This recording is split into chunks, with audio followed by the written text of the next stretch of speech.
एक वक्त का किस्सा है। श्यामपुर गांव में बिट्टू नाम का एक धोबी अपनी दुकान चलाया करता था। उस गांव के सभी लोग उससे कपड़े इस्त्री करवाया करते थे। उसके पास जो भी कपड़े धुलने के लिए आते वो अपनी दुकान के साथ मौजूद नहर पर वो कपड़े धोता और अपनी दुकान के साथ ही उन्हें सुखाता और फिर उन्हें इस्त्री करता। उसकी बीवी उसके काम से खुश तो थी, मगर बिट्टू की मसरूफियत की वजह से टाइम न देने पर वो अक्सर नाराज भी रहती थी। बिट्टू मैं खाना ले आई हूँ, खा लेना।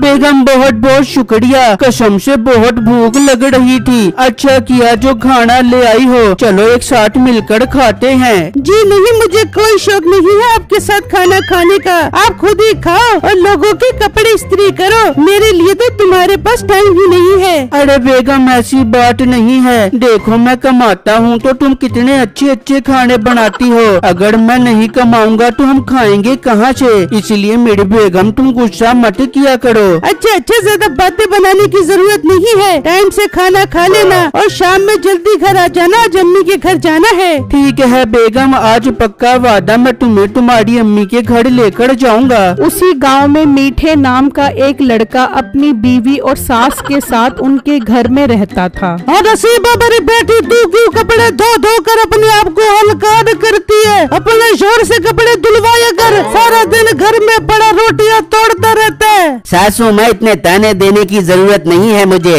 शुक्र करो तुम्हारे घर एक गबरू जवान लड़का रहता है, जिसकी वजह से कोई आंख उठाकर नहीं देख सकता। कदर करो मेरी। मीठे, तू क्या अपने आप को टोम क्रूज समझता है? किसी की हिम्मत नहीं है मेरे होते हुए आंख उठा कर भी देखे। मेरे से ये कपड़े नहीं धुल रहे, चला कर कपड़े धो वरना मेरे घर से निकल जा।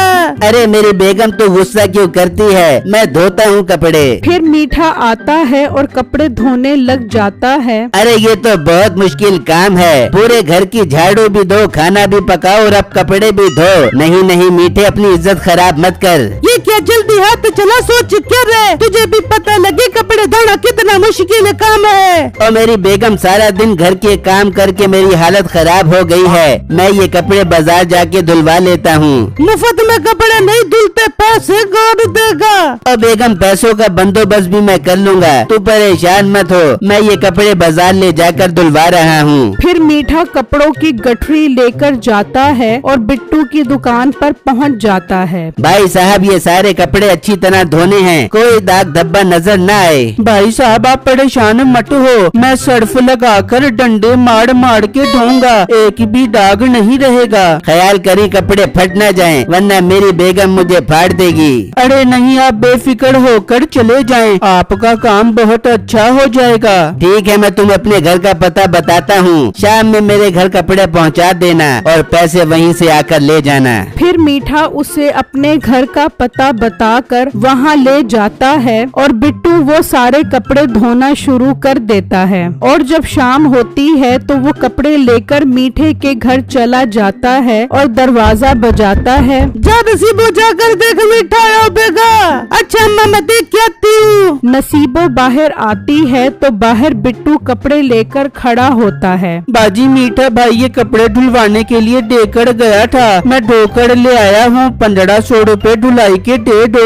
ला मुझे कपड़े दे, मीठा भी घर पर नहीं है, जब आप बेगा तो तुझे पैसे दे दे बेगा। नसीबो कपड़े लेकर अंदर चली जाती है और बिट्टू सोचने लगता है, अजीब लोग हैं, पैसे भी नहीं दिए और कपड़े भी ले गए। मैं पैसे लिए बगैर नहीं जाऊंगा, मैं यहीं पर उसके आने का इंतजार करता हूँ। बिट्टू मीठे के घर जो चारपाई पड़ी होती है उस पर लेट जाता है। उसे इतना सुकून मिलता है कि उसकी आंख लग जाती है और उसकी जेब में जो पैसे होते हैं वो निकलकर जमीन पर गिर जाते हैं। कुछ देर बाद मीठा आता है और वो वहाँ पैसे देखकर खुश हो जाता है और वो पैसे उठा लेता है। ओ मोटे उठ, ये क्या तेरे सोने की जगह है? बिट्टू उठता है और मीठे के हाथ में अपने पैसे देखता है। भाईजान ये मेरे पैसे हैं, पूरे 4000 रुपए हैं, मुझे वापस करो। और कपड़ों की धुलाई के 1500 रुपए हो गए हैं, वो भी दे दो।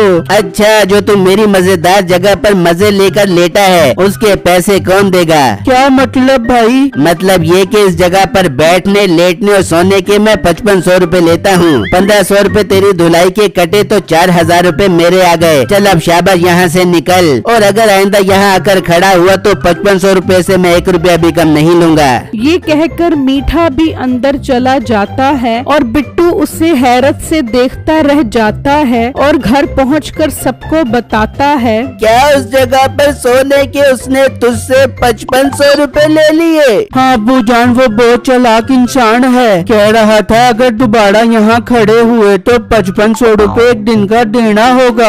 बिट्टू के बाप को बहुत गुस्सा आता है और वो सोचने लगता है कि उसे कैसे सबक सिखाया जाए। तभी वो बिट्टू को कहता है, बेटा तू एक काम कर, उससे वो जगह 1 महीने के लिए ले ले। अब्बू जान हम उस जगह का क्या करेंगे? और अगर 1 महीने के लिए लेंगे भी तो पैसे बहुत ज्यादा बढ़ जाएंगे। तू पैसों की फिक्र मत कर, पैसे मैं दूंगा। बस हम कल ही वो जगह 1 महीने के लिए लेंगे।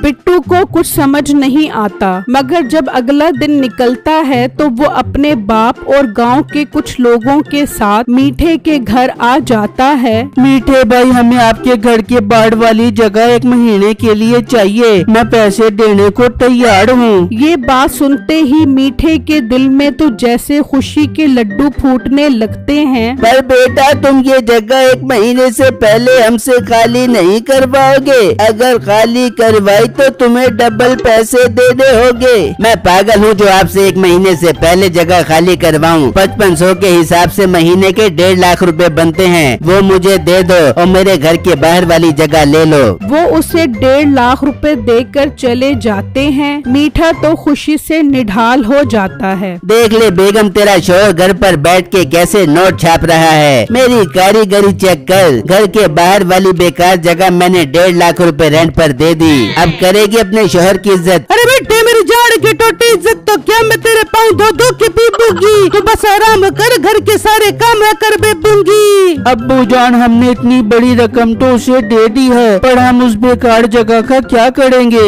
बेटा तू अपने कपड़े और इस्त्री उठा और उसके घर के बाहर बैठकर इस्त्री करना शुरू कर दे। पर उससे क्या होगा? बेटा मैं जो तुझे कह रहा हूँ तू बस वो ही कर। फिर बिट्टू मीठे के घर के बाहर सेठ के कपड़े इस्त्री करने लग जाता है। मीठा, उसकी बीवी और माँ उसे देखकर खूब हंसते हैं। बेटा तू इन्हें हंसने दे, बस रात होने का इंतजार कर। फिर जब रात होती है तो बिट्टू का बाप एक गाय लेकर आता है। उस वक्त मीठा, नसीबो और उसकी सास सो रहे होते हैं। अचानक गाय की आवाज से उनकी आँख खुलती है। मीठे ये गाय की आवाज़ कहाँ से आ रही है? सारी नींद खराब कर दी मेरी। अरे बेगम, नींद तो मेरी भी खराब हो गई है, मैं जाकर देखता हूँ। मीठा गुस्से में बाहर आता है तो गाय के गोबर की बदबू और आवाज सुनकर उसे बहुत गुस्सा आता है। तभी बिट्टू को समझ आती है कि उसके बाप ने क्या कमाल की चाल चली है। और तुम्हें अकल है कि नहीं? मेरी जगह पर गाय लाकर बांध दी है। इसकी बदबू और